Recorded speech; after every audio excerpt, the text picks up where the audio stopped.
We ready? Are we live? Hey, everybody. Welcome to another episode of Mornings with Manny for August 17th. Happy Monday. I hope you guys are ready for another fantastic week. In this video, I'm about to show you how to start it off with observing your thoughts. And hopefully you can carry this on for the remainder of your life. But for now, let's get started for Monday so that from now till the weekend, every day will feel like the weekend. Now, you might be asking me, Manny, how are we going to do that? Well, it all comes down to like, what do you think about every day? What goes through your mind? Are you aware of that? Or do you just fly on automatic?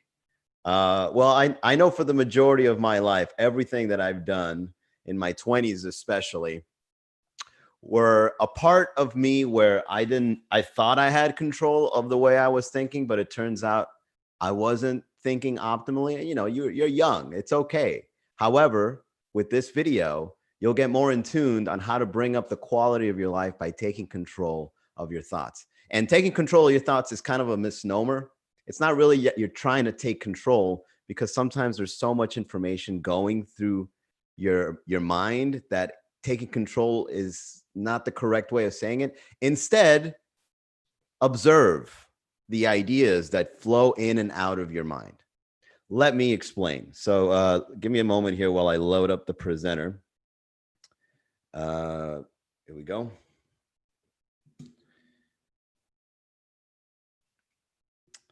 All right, great. All right, so welcome to reality, everybody. Well, in this case, welcome to your reality. In this presentation, to go further into observing your thoughts, I'm going to give you an example of physics. Now, I'm not a physicist. I'm not good at math at all. I was a C+ student in science, but this stuff is still fascinating. So there's an experiment called the double slit experiment, where scientists would shoot photons through these slits, right? And then when they would go on the other side and hit the wall, it would form a pattern. And when there's two slits, it would form a pattern like if they were waves. So imagine that, material particles, right? Not water, not waves, particles going through these slits, causing a wave. Okay, so scientists were very perplexed by this observation. So they said, okay, let's set up a machine where we can set up like some sort of a camera or a device that can record what's going on as to why these particles are forming waves through these two slits. And get this, when they try to observe it through a device, let's say if they were to put a camera like right here at the end of the wall, the particles started acting like particles again and no longer like waves. An observer changed the way reality came out on the other side. So let's go a little bit further into physics. I'm sure you guys are familiar with Schroeders Cat.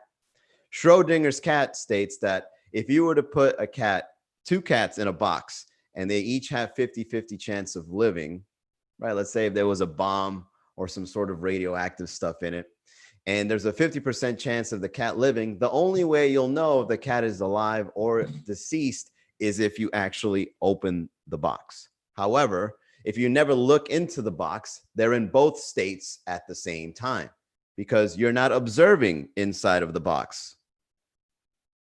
So observing causes the reality to happen. Now, I know a lot of people have heard, you know, what your thoughts make of something is what you believe, or The Secret, if you think of it, it'll come true, and, you know, the reality of the whole thing. I'm not really into that kind of woo stuff, but when I look into physics and then I find the example and then I piece the two together, it makes a lot more sense to me. So let's go a little bit further. Now, what is reality?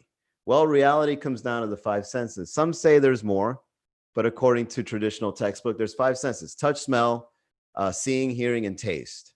And always keep in mind that inside of your thoughts, which one do you use? Or do you fire off these five senses while you think about something that happened, let's say yesterday? What goes on in your mind when you think about reality? What goes on in your mind when you have a thought of where you want to be 5 years from now, or you have a thought of where you were 5 years ago? Which do these fire off, or is there something else firing off? So these are some of the mysteries about reality and how we perceive it and how we think. And there's certain parts of reality that a lot of people would say that we don't see. For example, there's lights that we don't see. There's certain sound waves that we can't hear. Dogs can hear them, right? A dog whistle can hear it, but we can't hear it.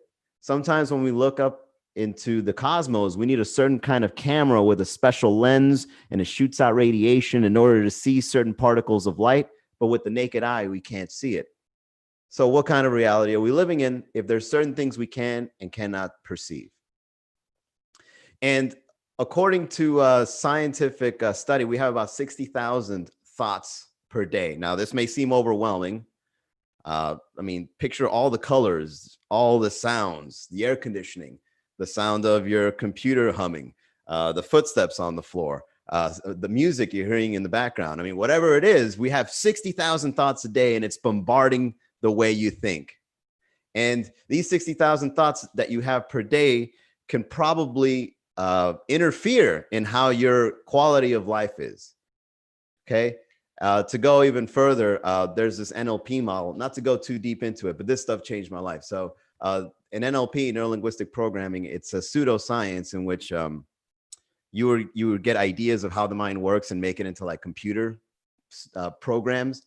And this is one of them. It's called the communication model. So every time something from the outside world goes into your mind, you kind of go, your mind puts it through these filters because you want to focus on one thing at a time, right? So things like what you believe in, your values, the way you see the world, the kind of people you relate with, your previous experiences, it goes into your mind. And then you have like these states, you get into a certain kind of physiology, and then you have an internal representation. And those internal representations is what a lot of people would call vibes.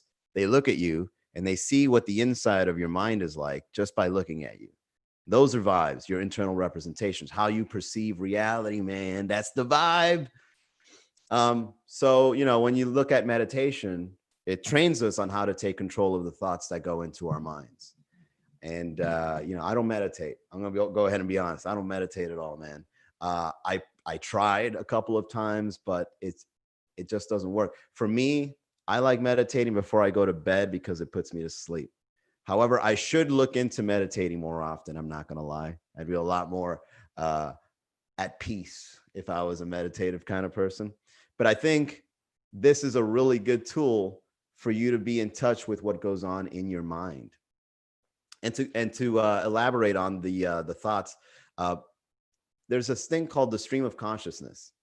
And the stream of consciousness is a literary art form where you type in anything that you have on your mind. You just type it, and then it goes out there into like this big piece. If you ever read the book Ulysses, or if you read the book On the Road by Jack Kerouac, Ulysses was by James Joyce, by the way. It teaches you how to be the observer of the thoughts in your head. It's like all these words going in, all these ideas, all these colors, all these shapes, all these, and you know, this is the real way we perceive. It's like a whole bunch of stuff going in. And artists, it takes an artist, not a scientist, to figure this stuff out. Artists get those ideas, puts it into paper, and relays it in a way that when you read it from afar, it doesn't look like it makes sense. But when you read it, there's certain pictures and ideas that go in your mind, and then you get into the mind of the character. And that is what reality is for us humans. It's not necessarily one, okay, I see the wall, it's blue. Someone else will look at the wall, be like, that's gray. Excuse me, that's gunmetal. You guys don't know your colors. So what artists do, such as James Joyce in the book Ulysses, is he gets all these ideas and he puts you into the mind of the characters. And this, again, is called the stream of consciousness, which we all have. We all have a stream of consciousness. Whenever you daydream, whenever you look off in the distance and you don't want to be in the office and you just watch, or you go to the mall and you people watch and you just look at people walking around and then you give them stories, or when you're stuck in traffic and you look at the guy next to you and you're wondering about what he or she has been through. That stream of consciousness, the color of your car, how hot the steering wheel is, the music that's playing, how cold the air conditioning is. All these things is like waves in your mind, like water washing through. And what the stream of consciousness teaches us, that in order for us to live a quality lifestyle, we got to focus on one thing at a time. And when we do, it determines how good our reality is for ourselves, for our preferences, for how we want to perceive it. In the end, all the results you get in life is what you focus on, because reality really isn't a real thing. It's something that you interpret. So out of all the stuff that goes into your mind, what is the result is from your own doing. I hope this wasn't too crazy for you guys, but this is what I learned last week, and this is what I'd like to share with you for this week. And every single Monday, I go live, I share with you this stuff, and give me some feedback. Let me know what you think. Okay, is this too far out there? Did it make sense? Did I explain it right? Do you have any questions, any feedback? Put it on the chat below. We do this every Monday, 10:30 a.m. And if you enjoyed this, go to miaminetworking.com. We're about to announce our next virtual event for creatives and entrepreneurs here in Miami. So stay tuned. Until then, have a great week, everybody. Bye.